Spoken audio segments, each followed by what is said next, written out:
Essa aqui, gente, já são as camadas da íris, né? É como o nosso campo eletromagnético. Não tem camadas no nosso campo? A íris também.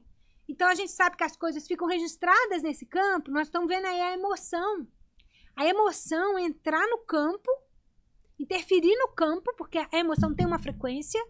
O receptor da célula, ele tem uma memória. Então, fica registrado. Como a íris, né? Tem as camadas também. Então, a íris é uma mandala. E toda mandala, gente, a mandala é qualquer desenho que tem um centro, né? Falei com você que eu sou junguiana, não tem jeito. Jung trabalhava com mandalas e ele falava que o centro do desenho é a alma, é o si mesmo.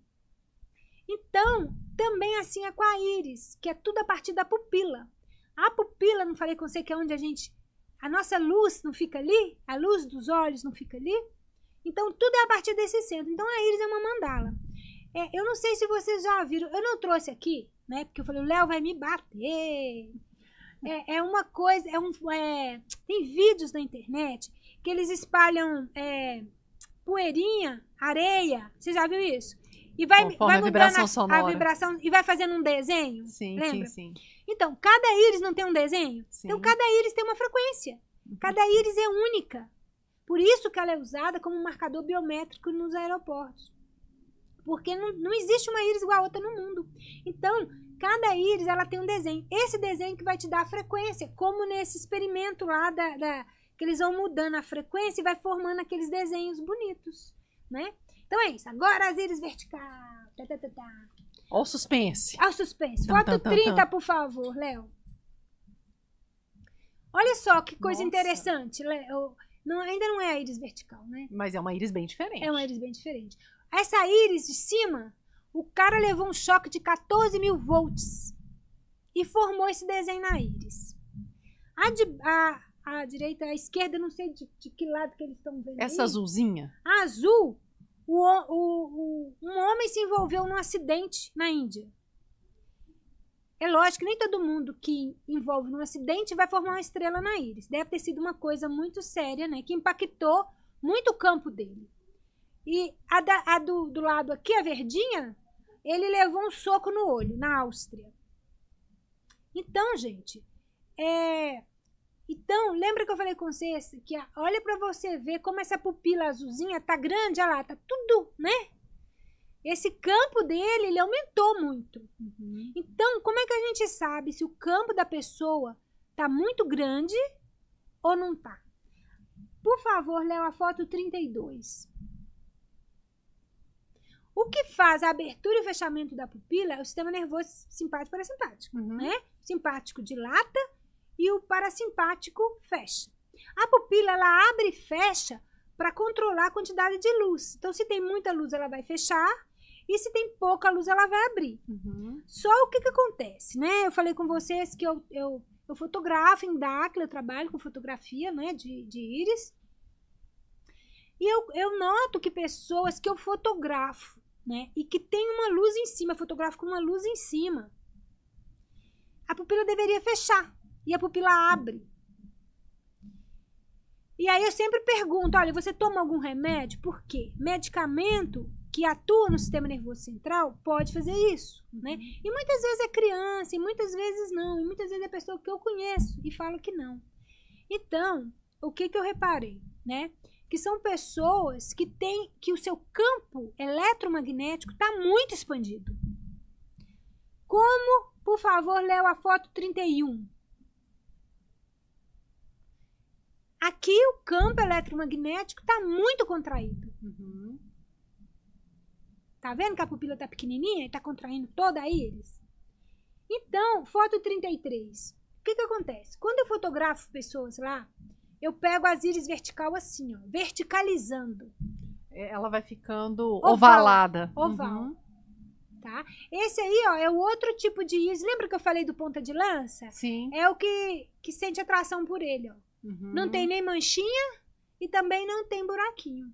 Lembra? Sim. Também trabalha com os dois hemisférios, só que é uma pessoa mais... ela é mais voltada para o interno, mais quietinha. O outro é... Chegando. Então, lá eu consigo fotografar as íris assim, indo para verticalidade. Por quê?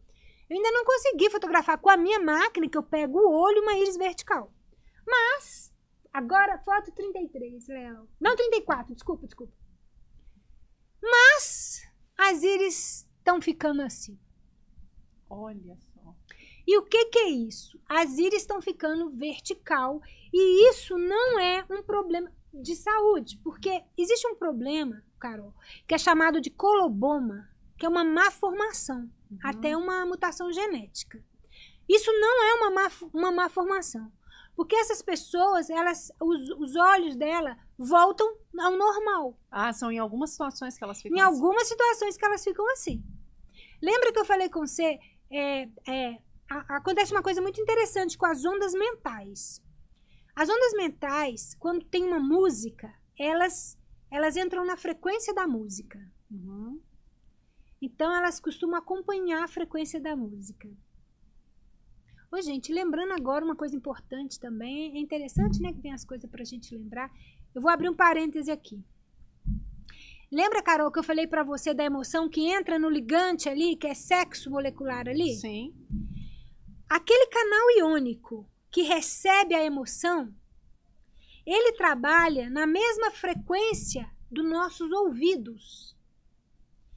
Na frequência de 2... Espera aí que eu vou pegar aqui que eu anotei para mim não falar bobagem. De 20 a 20 mil hertz. A faixa de som audível, ela trabalha nessa frequência. Essa mesma faixa de som é a frequência das moléculas da emoção. Então, tanto as moléculas da emoção podem entrar dentro da célula, como o som entra dentro da célula, como as suas palavras entram dentro da célula. Então, realmente, a palavra cura, e isso tem poder. Por isso que eu falo, gente, a gente tem que conversar com as emoções, né? Existe um exercício, né, que a gente aprende em Dáquila, que é mandar a força dessas emoções para o frontal. Primeira coisa que a gente deve fazer é dar um comando para que essas emoções vão para o chakra frontal. Mas depois a gente deve conversar com elas, porque é só conversando com elas que a gente vai adquirir uma inteligência emocional. Sabe? Que a gente vai conseguir ficar mais forte emocionalmente, né?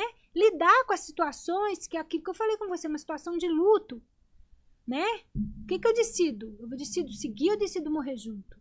Então, eu preciso ter um preparo emocional. São as fortalezas, São né? as fortalezas. E eu só vou ter esse preparo se eu conseguir lidar de uma forma saudável com a minha emoção e não botando debaixo do tapete e fingindo que a coisa não está acontecendo, tá? Então, eu abri um parênteses aí porque eu falei das ondas cerebrais que elas costumam, quando tem uma música, elas aceleram conforme a música, né? Elas vão entrar na frequência da música. Uhum. E o que acontece? Acontece isso entre pessoas também. Por isso que eu falei que vai ter muita gente que vai querer jogar futebol com o nosso presidente, né? Porque a gente sabe que o nosso presidente tem as ondas mentais aceleradas. E quando eu estou conversando com uma pessoa, a minha tendência é acoplar. Se ele tem acelerado, a minha também é ficar igual. Interagir. Né? Interagir, né? E a pupila vertical é quando o nosso campo, nós vimos ali, quando o campo está aumentado, a pupila vai dilatar. Quando o campo está contraído, a pupila vai contrair.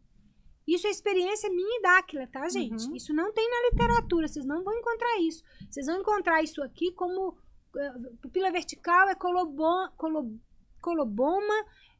mutação genética. Só que, nas minhas pesquisas em Dáquila, eu tenho encontrado isso. E são colegas e que a pupila, ela volta, fica redondinha de novo, entendeu? Então, são em determinados momentos que a pessoa está concentrada que a pupila fica desse jeito. Então, para que a gente acelere as nossas ondas mentais, né, e elas vão para o nível gama, que é de 30 a 100 Hz, a gente precisa primeiro estar em coerência. Concorda comigo? Aquilo que você explicava lá atrás, né? Aquilo Ter uma coerência entre cabeça, coração, pensamento, desejo e vontade. Eu não quero interagir na matéria. Então, eu tenho que ter pensamento, desejo e vontade coerente, não é isso? Sim. Eu não posso pensar, eu quero tomar uma água, mas eu vou ficar sentada, a água não vai vir. Se eu quero tomar uma água e a água tá lá, eu vou ter que pensar, eu quero tomar uma água, eu devo ter sentido sede para isso, e a minha vontade é levantar aqui e ir lá tomar água. Se o Léo não trouxer para mim, vou ter que ir, não é isso? Então, quando eu consigo coordenar pensamento, desejo e vontade, eu vou tomar essa água, eu vou estar interagindo na matéria, né? E é isso que nós vamos ver agora. O que nós vamos ver agora? Quando a gente consegue acelerar essas ondas de 100 a 170 Hz, que é as ondas gama, né? Acelerada, super ondas gama, porque as ondas gama, elas vão de 30 a 100. Então, de 100 a 170 é quando eu estou numa onda muito acelerada. Eu consigo interagir na matéria, mas eu preciso, antes disso, ter em foco uma coerência entre o meu pensamento, desejo e vontade. Concorda comigo? Então, eu preciso ter minha emoção tranquila. Eu não posso ter minha emoção debaixo do tapete. Porque nós já vimos que as emoções vão interferir nesse campo elétrico, né? Então, agora, nós vamos ver um vídeo, né, do nosso presidente de Dacla Pesquisas, numa aceleração de onda, né? Essa última foto é foto dos olhos dele, é com permissão que essas fotos estão aqui, e ele me deu permissão para estar mostrando esse vídeo, e me deu permissão para estar mostrando essa foto. Os outros colegas também me deram permissão para que eu mostrasse isso. Então, nós vamos ver um vídeo agora do nosso presidente interferindo na matéria. O que ele deve ter feito? Ele já deve já conseguiu a coerência, que é a neutralidade. Perfeito. Então, nós vamos ver agora. E acelerou, né? Ele está em onda gama, provavelmente de 100 a 170. Em super gama, né? Super gama.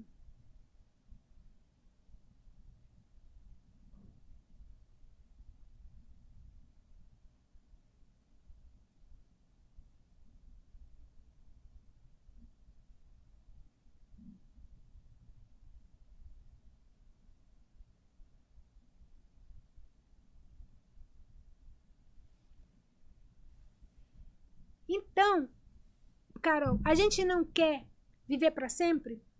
Sim. Para isso, a gente não tem que interferir na matéria? Não tem que interferir nos nossos genes? Não tem que interferir nas moléculas da emoção, que é matéria? O que nós temos que fazer? Entrar em coerência, aprender a lidar com as emoções para entrar em coerência, e a partir daí acelerar nossas... Entrar em coerência entre pensamento, desejo e vontade, para poder acelerar nossas ondas, para a gente interferir na matéria. E para isso nós temos que lembrar, gente, que a gente quer viver para sempre. Então nós temos que fortalecer muito as nossas emoções. Por quê? Será que nossos parentes todos vão querer viver para sempre? Então a gente vai viver muito luto? Provavelmente sim. Não é isso? Porque quem não fizer essa opção de viver, de prolongar a vida, vai ficar pelo caminho. Então, como é que nós vamos lidar com isso? Mais um motivo para a gente fortaleza mental aí e fortalecimento das emoções. Então, a emoção, ela é um superpoder que a gente tem. Porque através dela, você pode entrar em coerência, você pode... juntar pensamento, desejo e vontade, e você pode mudar a sua vida. Pode interferir na matéria, inclusive. Né? E agora, Léo, eu vou pedir para você colocar a foto 35. Então, gente, será que realmente tem que ser assim? Né? Será que a gente tem que percorrer esse caminho? Ou a gente pode... a solução pode estar 50 centímetros abaixo da sua cabeça, que é a distância que separa do seu coração. Essa é a menor e a maior distância que a gente percorre na vida, nesse momento. Escuta, Eu ensaiei uma historinha pra contar, mas eu sou péssima pra contar história, Tudo piada. bem, eu sou todo ouvido. Eu sou péssima, né? Que tem a ver com essa frase aqui, sabe? Então, senta que lá vem história. Engraçado que eu nem ia contar. Depois que eu li, eu falei, nossa, eu pus a frase, não preciso contar a história, né? Mas eu vou contar a história. Conta. Que é assim, ó. Então vocês não reparam esse negócio aí. Que um cara tava andando numa floresta. De repente ele caiu. E ficou pendurado assim, ó. Num galho, né? E aí começou a passar na cabeça dele tudo, né, que se passa nessa hora. Nossa, será que eu vou morrer? E minha família, e minha mulher? E eu tô aqui, minha mulher vai ficar preocupada. E com isso o dia foi passando, a noite foi passando, escureceu. E ele passou a noite nesse desespero. Pendurado. Pendurado. Desesperado, e vou ficar com fome, vou morrer de frio, vai ter bicho, vai ter leão, né? E vai me comer, como é que eu vou fazer? Só que clareou, amanheceu. Quando clareou o dia, ele resolveu olhar para baixo. E ele estava a 50 centímetros do chão. Justamente a distância que separa a cabeça do coração. Iridologia é um tema novo, né? Se você tá gostando, compartilha com alguém esse corte para ele saber mais. E aí eu vou deixar 2 dicas para você. A Simone fez 2 lives sobre iridologia com a gente. Você assiste neste link e neste link. Aproveita, corre para você assistir.